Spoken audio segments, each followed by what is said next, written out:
Seorang remaja pengendara motor terjun ke saluran air sedalam 4 meter di Durensawit, Jakarta Timur. Evakuasi korban beserta sepeda motornya berlangsung dramatis.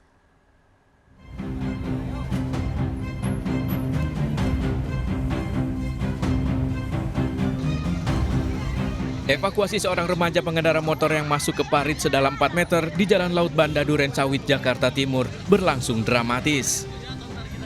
Proses evakuasi korban melibatkan warga dan petugas pemadam kebakaran. Kejadian berawal saat korban berkendara melaju di jalanan lurus. Ia tak menyangka ada tikungan dan tak dapat mengendalikan motornya hingga akhirnya masuk ke dalam parit. Dia ngebut, ngerem nggak dapat, langsung bablas. Tapi orangnya selamat. Orangnya selamat? Alhamdulillah, cuma motor yang masuk ke dalam. Berapa meter, Pak? Kurang lebih 3-4 meter kedalaman paritnya. Oh, ini ya berarti dia nggak ngeliat ada lubang situ, nggak ada belok, nggak lihat ada belokan ya, Pak? Nggak ada belok, nggak lihat ya. Korban dan motornya berhasil diselamatkan. Menghindari kejadian serupa, warga sekitar meminta adanya pembangunan tembok pembatas dan tanda rambu di lokasi kejadian. Dari peristiwa ini, para pengendara pun tetap diminta untuk selalu berkonsentrasi dan fokus saat berkendara. Dari Jakarta, Rio Manik, iNews melaporkan. Nekat abaikan protokol kesehatan, sejumlah tempat hiburan malam di Pulau Gadung, Jakarta Timur ditutup paksa polisi. Kapolsek bahkan mengamuk saat pemilik tempat hiburan malam protes tidak terima tempatnya ditutup.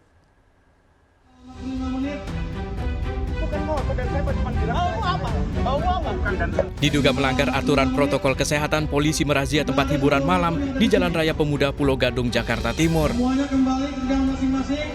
Sejumlah pengunjung didapati tidak menggunakan masker dan tidak menjaga jarak. Polisi membubarkan paksa para pengunjung dan menutup tempat hiburan malam ini. Selain itu, di lokasi disita puluhan botol minuman keras. Kapolsek Pulau Gadung sempat mengamuk karena pemilik tempat hiburan malam ini protes dan tak terima tempat usahanya ditutup. Adu mulut keduanya bahkan berlanjut hingga ke Mapolsek Pulau Gadung.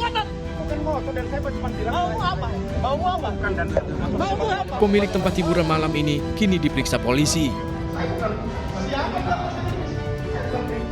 Dari Jakarta, Rio Manik, iNews melaporkan. Seorang pria beristri di kota Makassar diamuk massa karena diduga mencabuli bocah anak tetangganya. Evakuasi pelaku dari amukan massa berlangsung dramatis.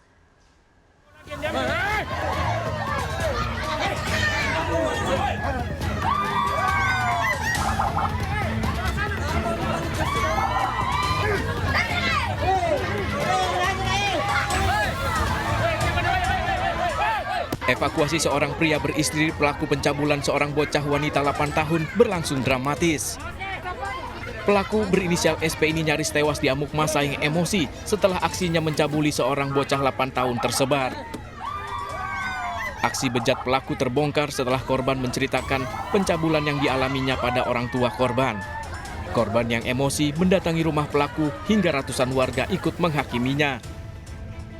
Pelaku mengaku telah 3 kali melakukan aksi pencabulan pada korban dengan iming-iming memberikan uang Rp5.000. Oh, cabuli itu anak. Terakhir kapan? Kemarin. Kemarin dulu. Itu awalnya bagaimana? Itu yang sudah keberapa kalinya kau kasih begitu ini anak korban? 3 kali. Yang ketiga kalinya. 3 kali. Yang pertama kapan kejadiannya? Lama nih, lebih 1 bulan Pak. Nah, yang kedua? Yang kedua lama-lama juga Pak. Kini pelaku ditahan dan akan menjalani proses hukum lebih lanjut. Dari Makassar, Sulawesi Selatan, Muhammad Nurbone, iNews melaporkan. Ya pemirsa, karena cemburu, seorang pria di Mojokerto, Jawa Timur tega membunuh suami dari mantan istrinya. Pelaku cemburu karena sang mantan istri kerap pamer kemesraan bersama korban. Korban tewas dengan luka parah di sekujur tubuh dengan celurit masih menancap di dada.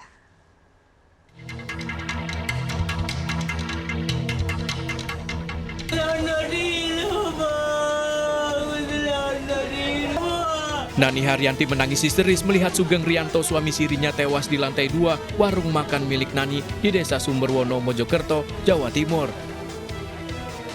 Pria 52 tahun warga desa Ngontoro Nadi, Magetan ini tewas akibat luka di sekujur tubuhnya. Ironis, pelaku pembunuhan ini adalah Supriyono, 43 tahun, yang merupakan mantan suami Nani. Polisi melakukan olah TKP dan mengidentifikasi serta memeriksa sejumlah saksi. Saksi sempat mendengar suara teriakan Nani. Saya mau ke terminal, mau pijet. Terus itu? Ada teriak-teriak, saya balik kanan.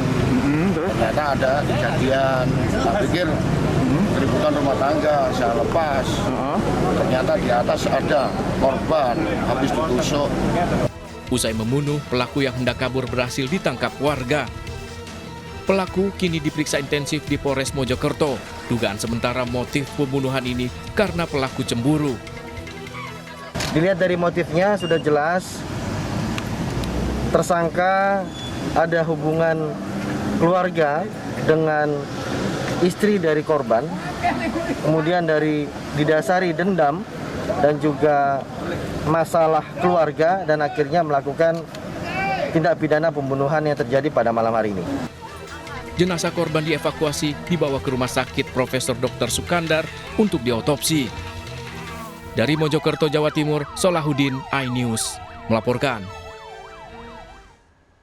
Seorang pria ditemukan tewas dalam drum berisi air di rumahnya di Tanjung Jabung Barat, Jambi. Jasad korban ditemukan oleh sang istri saat akan mengambil air. Evakuasi korban dari dalam drum dilakukan petugas memakai alat pelindung diri.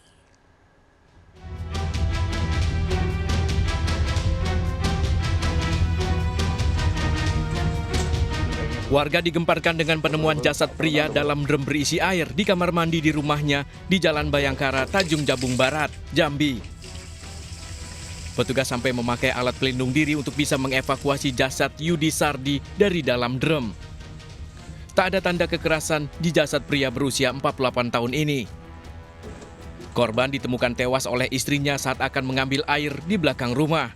Dilaksanakan visum luar, dan berikutnya tim kita akan melaksanakan penyelidikan lebih lanjut untuk memastikan penyebab kematian dan juga dugaan-dugaan apakah ini murni kejadian bunuh diri atau mungkin ada dugaan tindak pidana lain. Untuk mengetahui penyebab kematiannya, jasad korban dibawa ke Rumah Sakit Daerah Daruf Arif, Kuala Tungkal untuk diotopsi. Dari Tanjung Jabung Barat, Jambi, Jumalis Ali, iNews melaporkan.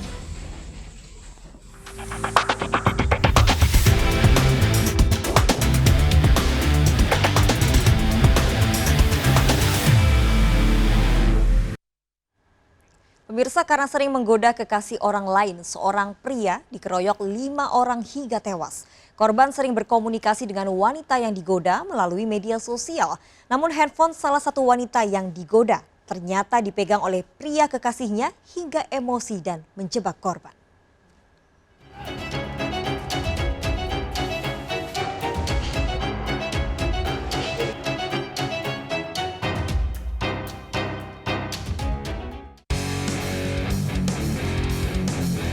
Kasus pengeroyokan di mana satu korban tewas, motifnya adalah cemburu. Di mana salah satu tersangka bernama Doni cemburu karena kekasihnya digoda oleh korban lewat media sosial. Karena Doni selama ini memang memegang akun media sosial kekasihnya. Jengkel, kemudian tersangka Doni curhat kepada 4 temannya dan merencanakan menjebak korban. Langsung ke situ. Ya. Ketemu lah sama mereka berdua tadi. Belum bapak jemput lagi, Bu. Hah? Bukan yang pertama kan yang kedua nih. Akhirnya lewat chattingan medsos, tersangka menghubungi korban dan berjanji bertemu di suatu tempat. Saat itu korban datang berboncengan dengan rekannya Nefri.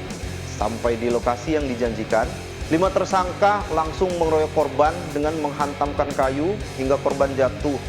Nefri berhasil kabur, sedangkan korban Warido menjadi bulan-bulanan tersangka.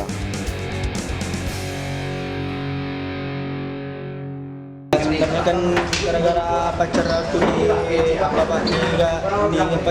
gado-gado sama cowok itu Pak. Terus? Sebelumnya kan nggak pernah sampai cari orang kayak gini gara-gara cewek kan. Terus? Nah, kan teman juga berantem katanya kan. Udah terserah ya Pak.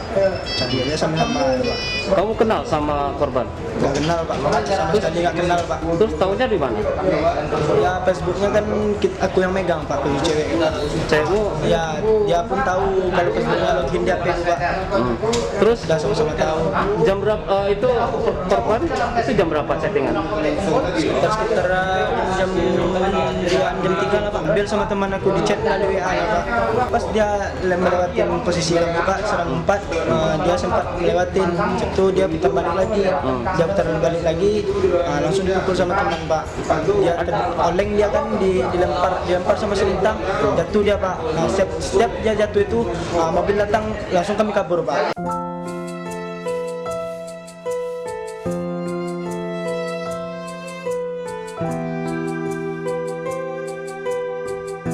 Awalnya di WhatsApp-nya, diajaknya. Jam berapa itu? Sekitaran jam 3. 3 dini hari? Iya. Nah kemudian? Kemudian langsung pergi. Kemana katanya? Nggak ditanya. Katanya. Langsung naik ke atas motor. Cuma menemani katanya? Iya. Nah. Kata korban nemuin siapa gitu? Kemudian pacarnya. Waktu kejadian itu Nefri bisa melarikan diri gara-gara apa? Bisa lari. Bisa lari? Korban? Nggak lihat lagi. Pihak keluarga langsung melaporkan kejadian tersebut ke Mapolres Payakumbuh. Berdasarkan laporan tersebut, kita langsung berkoordinasi dengan tim Citah untuk melakukan pengejaran terhadap tersangka. Alhamdulillah, tersangka pertama yang juga otak dari pengeroyokan atas nama Doni berhasil kita ringkus saat berada di pinggir jalan.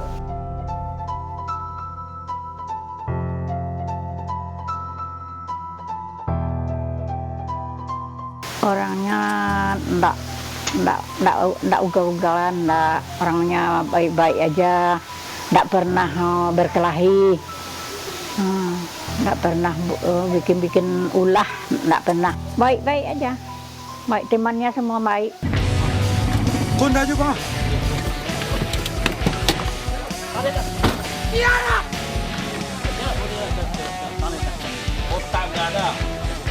Pancingan ini berhasil. Tanpa rasa curiga, 2 tersangka datang menemui Doni.